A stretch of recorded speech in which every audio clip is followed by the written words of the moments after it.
the rest of these bills to come from printing. And the bill that you have before you,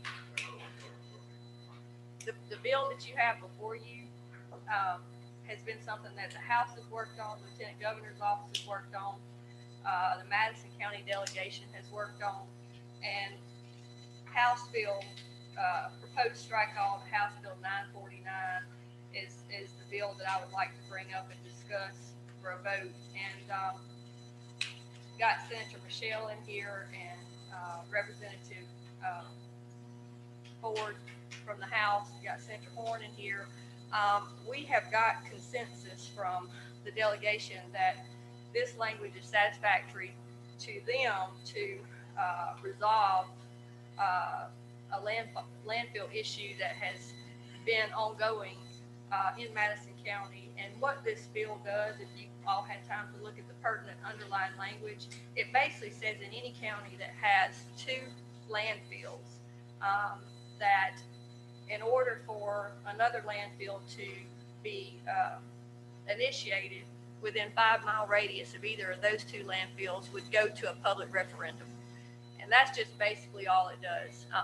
Does not apply to expansion of any of the permitted landfills. They have a permit, they need to expand a rubbish site or a tire disposal site or whatever.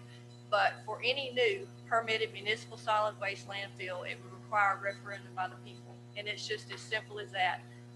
In this county with 2 landfills already and within the 5-mile radius of either of the 2. And that's basically what the bill does. Be happy to entertain a question. I do have a question, Madam Chair. Of course. I see in the bill that there are, and I don't know who might answer this, it does show in here that anybody proposing a landfill in this situation would be charged with the cost of the election. Do we have an estimate of how much that election would be in this situation? Are we looking at $1 million, or are we making it cost prohibitive against? I don't think you would be looking at anywhere close to $1 million for a countywide election in Madison. And one of you two could potentially, Senator Michelle, you could potentially address that. I believe the language says to either side, based on the board of supervisors, the landfill company or the public is protesting. And there have been 3 drafts of this. I haven't been able to look at it quickly.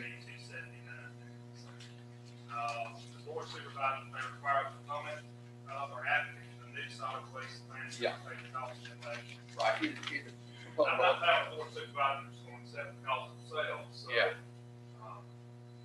What do we have, about 8,000 in county here? Right down here, about 8,000 in the county. And it could be held on its own, or it could be held with municipal elections or something. Yeah, I think if a party's proposing that, I don't think a referendum election in one county would be cost prohibitive in my opinion, because we've dealt with special elections when some of these legislators have retired or taken other jobs and had special elections, and none of them have come close to that figure in any of those counties. So my answer to that would be, in my best opinion, it would not be cost prohibitive for somebody that was willing to undertake such a project. Madam Chair, I was just going to say that the approximate cost would be less than $150,000 if we were a standalone election, but most likely it would be paired with some other existing elections coming up. And that goes along the lines of what I know some of the special elections have cost in my county or one of my House districts for something that's smaller than Madison County. So I appreciate you helping answer that question. And you have another question, Senator? I do have another one. Which, and correct if I'm wrong, this essentially would currently limit it to just one county in the state. Is that correct? Currently, we have checked with DEQ, and this would only be pertinent to one county. And are we, and I know we're trying to resolve an issue that's out there, are we now preempting additional counties from having the opportunity to have more than one, because it is a big business? No, and I think there's probably some people out there would be ready and barking at the heels to contract to haul some of this. I've kind of dealt with this in my own county through the years, so we're not precluding any other county from getting in the existing code says that they have to provide it or they have to have a contract to haul it. So no, this is not affecting any other county. Well, I need to clarify that. Maybe my question would be more, if there were another county now that had two, so they implemented the second one, and they did want to continue to get into the business more. So now we're gonna require them to have the referendum as well, even though it might not be a problem. I think with the 5 mile radius of another one, they may wind up having a permit problem to begin with. So I think this is pretty specific to one issue. And I guess that would be my concern as well, that we are preventing future counties from actually having to do it at 3, because, you know, some small counties that are not very populated may consider that to be an economic boon for their area. Yeah, they could have a third one as long as they're not putting it within a 5 mile radius, and that's what I just So as long as it's not was within 5 miles. was referring to, because I think you probably would run into some permitting issues anyway to try to legitimately get one that close to another one. So yeah, this is specifically to this one county. So essentially, as long as it's not within 5 miles, you wouldn't have. It's the way it looks to me. It's the way it reads. It's the way it reads to me. And I have no problem with that. I appreciate Yeah. the clarification Yeah. there to all Yeah. the body Yeah. here. Thank you. Any more questions? Do I have a motion? Committee strike all. I believe that's the proper term. Committee strike all. All in favor? All right. Any opposed? That bill will be recorded. I think we have our packet now. I want to go to House Bill 104. This is a bill specific for Hancock County. They are unique in that they have a code section specifically for them, because they're the only county in the state, I'm told, that has an appointed prosecutor and not an elected prosecutor. And that salary is set at $45,000 in current statute. And the pertinent language on line 59, actually the pertinent language on 34, on line 34, the $45,000 is the current salary. And what the Hancock County Board of Supervisors has asked for in a resolution is to be able to increase that salary to 75% of the annual salary of the county court judge, and that the county prosecutor's salary shall be set within the discretion of the Hancock County Board of Supervisors. This bill came over from the House, and I've had at least one thing brought to my attention regarding this bill, and I would like to have the committee's input, especially some of you that work in the court systems, Senator McCon. It's been brought to my attention that most of the other assistant DAs and prosecutors, if they enjoy a salary in that range, they are full-time employees. So my concern to the committee, and this just got brought to my attention probably 30 minutes ago, is do we want some type of amendment in here to say that if the supervisors decide to pay at that salary level within 75% of the judge's salary, do we need to say that that needs to be a full-time position to kind of make it commensurate with the other prosecutors across the state? And I just wanted your opinion on that, Senator McCon, since you do this work. I've spoken to one other attorney in the House, and they suggested that if at this salary level that they probably should be full-time and not should be taking outside work. So I just wanted your thoughts on that. You know, and I think that's a very valid point. Matter of fact, Stephen Clay out there is working on that. So I asked him that, would this be a full-time position? And he advised me that it would be, but I don't think the language is there. Okay, would you be willing to offer? I think we would need to put it on lines, probably after lines 36 and 37, that, and I actually wrote up a little short amendment. I think we could add potentially after Board of Supervisors on line 37, I think we could add the language and shall be designated as a full-time staff position to utilize this salary escalation and shall preclude outside practice. Do you think that fits right there, Senator McCon? Or some type of language to that effect?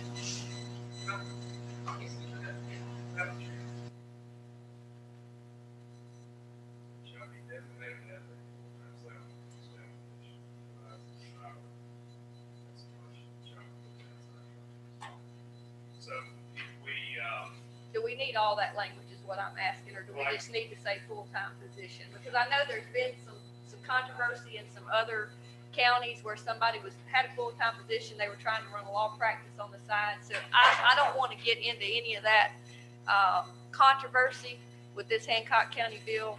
And I think at the bare minimum, maybe we need to say that if they choose the upper end of that salary escalation, that they shall designate the contract as a full-time position.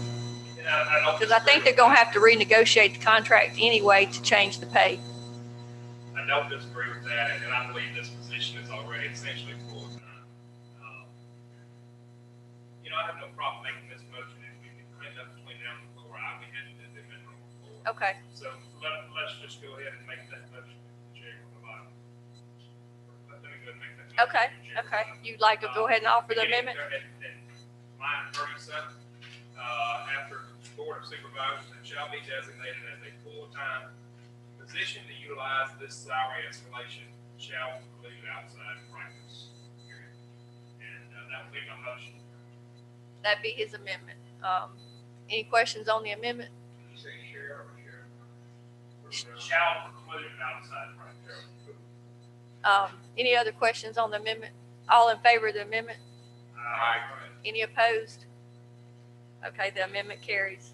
Now we're back on the bill. So do I have a motion on the bill as amended? Strike all as amended. Committee strike all as amended. Is that correct, Jeff? All in favor? Aye. Any opposed? That bill carries. Okay, you've seen HB 320, so I'm not going to beat a dead horse on that one. This is about the perpetual care cemeteries, and I asked our esteemed counsel here beside me in the beautiful red coat to conform this language to what we passed in the Senate, to where if the counties draw down on that trust fund, that they can only use the interest. And I believe she has got that language. I'm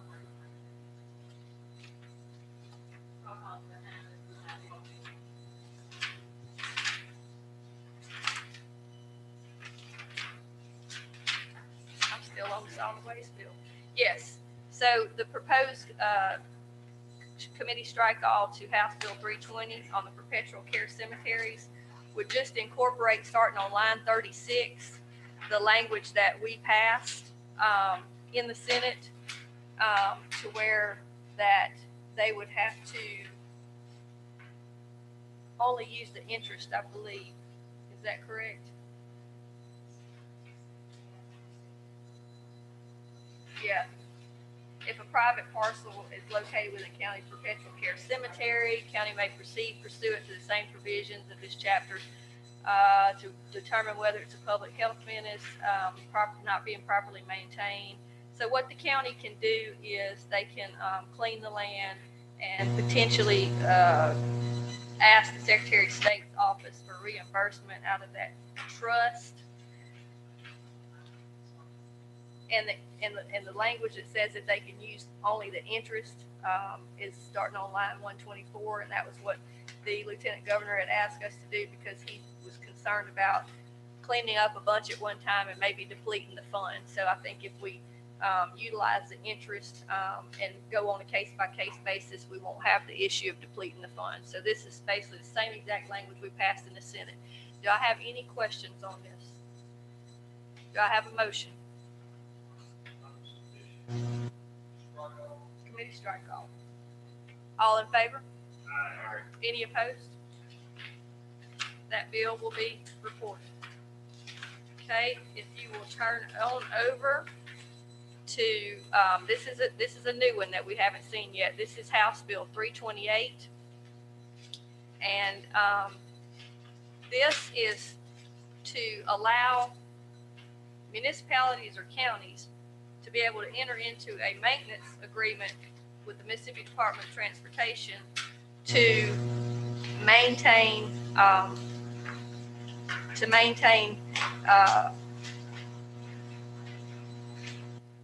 any maintenance on the interstate highways and right-of-ways to such highways. And I wanted to discuss one potential change to this. I think it's great that cities and counties, y'all know MDOT only mows about twice a year. Y'all know that. Y'all know what kind of conditions the interstates and the on-ramps look like. I have had, this is not my bill, this is Representative Ford's bill. I've had my own issues with my city approaching MDOT to be able to try to maintain some of these on-ramps and off-ramps and the parts coming through our city. And it was told to my county that we would have to maintain the lights to be able to cut the grass. So I asked council to put a clause in here, if you will look at the strike all on lines 325 through 330, to contract with any county if the county chooses to enter such contract to perform any maintenance on the state highways and interstate highways in that county and rights of way, the county shall not be required to bear the cost and expense of, well, we need to say maintaining lighting instead of constructing, of maintaining the lighting to perform such maintenance, because they wanted the counties and cities to take on the light bill and the maintenance of the lights to be able to cut the grass. So I don't want a city to have to take on that burden that they can't afford just to be able to keep the grass cut. So that is why I asked council to put that second line in there about not required to bear the cost and expense of, and I need someone to make an amendment to change the word constructing to maintaining.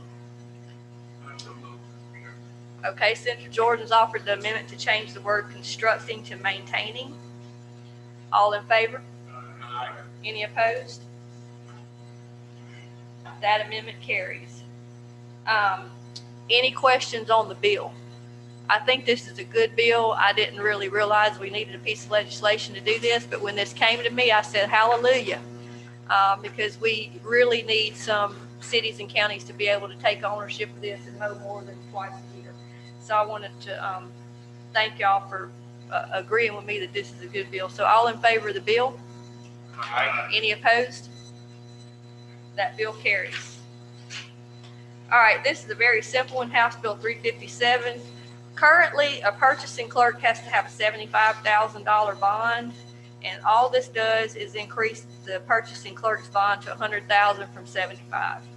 Anybody have a question on this bill?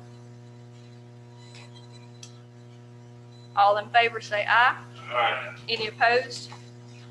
That bill carries.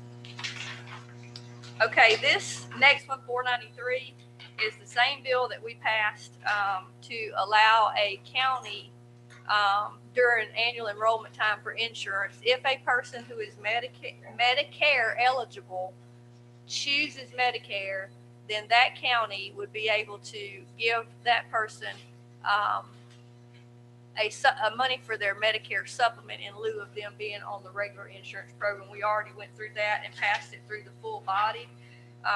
Council has conformed the language in the strike all to 493 and put that language in that we had, and it would require that the employee provide verifiable proof that they have secured the Medicare supplement each year during enrollment before that county would be able to give them any stipend on that supplement. So that's basically what this bill does. And it's just a strike all, and it puts our language in there just to tighten it up a little bit so that we'll make sure that they're actually paying for their supplement. Because everybody might not have the same supplement. We don't know that the counties are going to go out and purchase a Medicaid or contract for Medicaid supplement, because y'all know each person needs something differently when it comes to that with their drug coverage and what have you. So I think as long as we require them to show proof of it, then I think we're good with transparency. And I think we're legally covered with that. So with that, do I have a motion? Highly sufficient, do pass. Committee strike all. All in favor? Any opposed? That bill carries. And I think that's it. Do I have a motion? Thank y'all so much. I appreciate it.